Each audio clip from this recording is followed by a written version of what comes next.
Now, I've been seeing a lot of people on Twitter bashing the Baltimore Ravens, calling the Baltimore Ravens overrated. People are saying, I don't get why the Ravens are getting all this praise. Like, Lamar Jackson isn't a good passer of the football. They don't really have a great offense. And I don't know how many times I have to reiterate this, but the Ravens offense is going to be way different this season than what it was last year. If you don't know, now you know. Hey, Baltimore has a new offensive coordinator. His name is Todd Monken. And I was going back and forth with one of the homies a couple of days ago, and I was telling him how improved this Ravens offense is going to be with Todd Monken. He was like, damn, JT, like, you got a lot of faith and a lot of confidence in Todd Monken. Like, duh. Did you not see what he did at Georgia?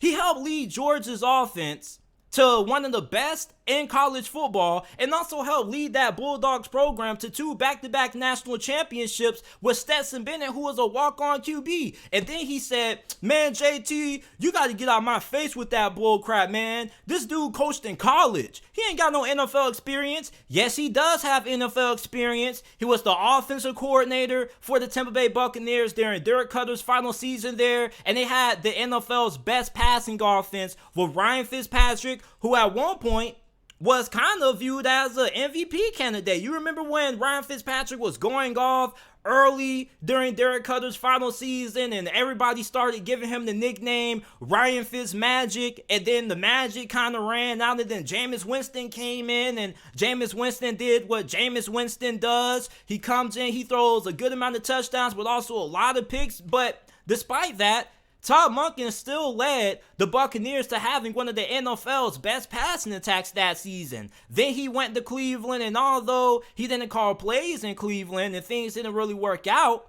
I don't think he was the reason why the Browns season went the way it did. And then he goes to Georgia, and he helps lead them to 2 national championships, calling plays for one of college football's best offense with a walk-on quarterback in Stetson Bennett.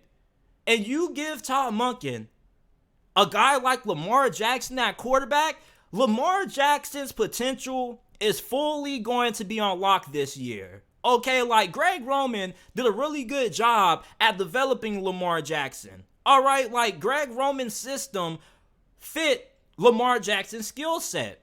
But eventually, Lamar Jackson reached a point where he kind of outgrew Greg Roman. You ever watch Star Wars and you remember how Obi-Wan Kenobi trained Anakin, and then Anakin ended up becoming one of the strongest Jedis ever, and then he turned over to the dark side, and then when they finally met up for their big encounter, I forgot which Star Wars movie it was, and Darth Vader was like, "Now I'm the master," or something like that. That's kind of what this situation was with Lamar Jackson and Greg Roman. Plus, Greg Roman, for all you guys who say Lamar Jackson isn't good throwing the football, a large reason for why Lamar Jackson struggled throwing the football effectively in the postseason was because Greg Roman's passing concepts were too elementary. If you go and you watch the all-22 film of all of Baltimore's games where Greg Roman was calling the plays, the passing combinations that he had the receivers running with their routes were really basic. And not just that, but he's more so somebody who specializes in getting the most out of the run game. Todd Monken is a more balanced offensive coordinator. This is somebody who's going to be way more pass heavy. And Lamar Jackson even made the joke during his presser of maybe he ends up throwing for 6,000 yards this season. You want to know why? Because not only does he have an offensive coordinator who's going to improve the passing game, but you also give Lamar Jackson some weapons at receiver. Finally, like, for how many years have people bash Lamar Jackson and say he's not a good passer, he's not a good thrower of the football, but yet the only reliable option he really had was Mark Andrews. You look at this Ravens wide receiving core, you bring in Odell Beckham Jr., as long as brother can stay healthy, he's going to end up producing at a high level for the Ravens. OBJ is probably the most talented wide receiver that the Baltimore Ravens have had since Steve Smith. And then you have Zay Flowers, who you drafted in the first round, who was my number 1 ranked receiver coming out. You also have Rashad Bateman, who has shown flashes at times.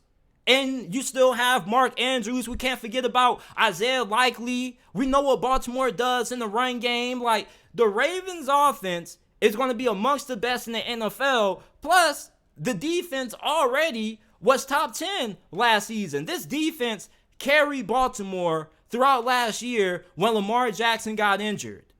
There's no reason why anybody should be calling the Baltimore Ravens overrated. Like, you mean to tell me that you don't think the Ravens have one of the best rosters in the NFL?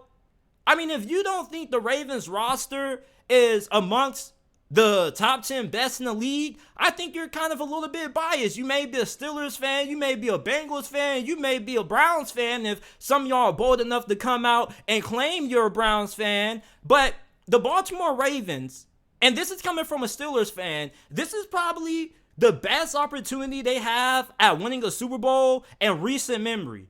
This team is good enough to go on the road and beat Joe Burrow in the playoffs or beat Patrick Mahomes in Arrowhead. You keep trying to say, well, JT, Lamar Jackson has struggled in the playoffs. That's why the Ravens are overrated because he never gets it done. Like, bruh, there's always a first time for everything. I'm tired of lecturing you guys about how history doesn't dictate future outcomes. That's like telling me just because I'm not good at math, I'm never going to pass a math test. You never know. Nobody expected the Cincinnati Bengals to make it to the Super Bowl in Joe Burrow's second season. Everybody had them missing the playoffs. Nobody expected the Browns to make it to the playoffs in 2020. I mean, there's always a first time for everything. If you're trying to say that the Ravens are overrated because Lamar Jackson has struggled in the playoffs in the past, you have a very weak argument. And I hate arguing with people who use history as their main talking points. Like, that's bull. That's bull. You can't use history as an argument for why the Ravens are overrated. If you're going to say the Ravens are overrated, say, well, JT, their offensive line may not be as good as the Steelers, the Browns, or the Bengals. That's understandable, but you still have to take into account Lamar Jackson's mobility. Like, there's really no argument that you can use for calling the Baltimore Ravens overrated, other than you're a super fan of your team and you just don't want to give credit where credit is due. Like, bro, if I can put my fan base, if I can put my fandom aside and I can put me being a Pittsburgh Steelers fan aside and admit that the Ravens have a Super Bowl caliber roster, so can you. Like, I promise to God, being a fan of your favorite team is not that serious. When you see a team that has a really good roster, that has a really good coaching staff, you have to give credit where credit is due. Some of you guys just are drinking too much of that haterade right now. You need to flush that haterade out your system, man. It's not good for you. It's going to clog up your chest and it's going to hurt your lungs. Take a break. Take a deep breath, go get a drink of water, and come back and please tell me that the Ravens are overrated. Because they're not. I think they are properly rated. If you think that the Baltimore Ravens have a legitimate shot at winning the Super Bowl this year, you're not tripping. I mean, this is one of the best Ravens teams that we've seen in recent memory. They don't really have too many question marks. They don't have too many concerns. Like, why are people still trying to doubt Lamar Jackson? This guy is a former MVP, unanimous MVP at that. This is somebody who has won a playoff game. He may not have a good playoff record, but I don't think we've seen Lamar Jackson playing enough playoff games to say this guy's a choke artist. Lamar Jackson, I think we can all agree, is amongst the best quarterbacks in the NFL. Is he a top 5 QB? That depends on who you're asking, but he most definitely is a top 10 QB, and he most definitely has the label of being an elite quarterback that can elevate your team. This is somebody who's won the majority of his games as a starter since he first took over the starting reins from Joe Flacco way back in his rookie season. And he carried them boys all the way to the postseason. Like, the main reason why Coach Harbaugh still has a job is mainly due to Lamar Jackson. And not enough people talk about that. When Lamar Jackson went into his rookie season, Coach Harbaugh was on the hot seat. And I believe this is John Harbaugh. I get the Jim Harbaugh and the John Harbaugh mixed up, but I believe this is John Harbaugh. John Harbaugh was on the hot seat. There were many Ravens fans who wanted this dude out of Baltimore.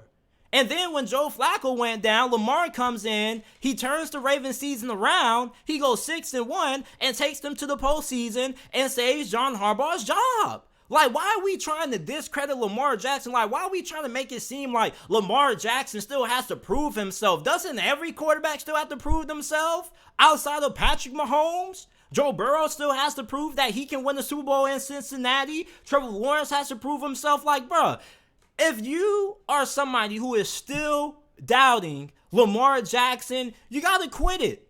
Okay, you gotta quit it. This guy is not Kirk Cousins. He's not Dak Prescott. This is somebody who can elevate your team. And now that he has the weapons surrounding him, like a Zay Flowers or OBJ, Rashad Bateman, Mark Andrews, there's no more excuses for Lamar Jackson to not get it done in the postseason. He has a true play caller on the offensive side of football that's going to specialize in elevating the passing game. Todd Monken is going to elevate Lamar Jackson. He's going to unlock Lamar Jackson's full potential. Like, I don't get how some of you guys can call the Baltimore Ravens overrated. This team is far from overrated. This team is legitimately a true Super Bowl contender. There is a very strong chance that we can see the Baltimore Ravens making it to the AFC Championship game and beating Kansas City. Now, don't ask me, well, JT, if you're so confident, tell me right now that the Ravens are going to make it to the AFC Championship game. Don't do that to me, bruh. Please don't make me choose between Lamar Jackson and Joe Burrow, because I'm just going to tell you, I don't know. I just got to see. You know I love me some Lamar Jackson. You guys know I've been rooting for Lamar Jackson ever since he first got drafted. Like, I literally made a video after he got drafted saying how Lamar Jackson was going to succeed and evolutionize the quarterback position. And you guys know I love me some Joe Burrow. Come on, man. Like, the only thing we got to question about Lamar Jackson is his health. Can he stay healthy? That's about it. But when it comes to Lamar Jackson and his performance and can he get it done in the postseason, I'm pretty confident he can when he has this good of a receiving core and a great defense supporting him. Like, we got to stop questioning Lamar Jackson. Like, why do people make it seem like Lamar Jackson is so unproven? It really pisses me off sometimes, man. Like, I get it. Lamar Jackson hasn't won a playoff game, but there's a first time for everything. You guys make it seem like Lamar Jackson has been in the NFL for 10 seasons, and all he's done is collapse or fold in the postseason. Like, come on. This team is not overrated. If you think that the Ravens are overrated, you're either a biased fan or you're just a Lamar Jackson hater. Like I said, get some of that haterade out your system, drink some water. All that hating ain't good for you, man. Give credit where credit is due. This is a really good roster. This is a Super Bowl caliber team that the Ravens are bringing in to the 2023 NFL season.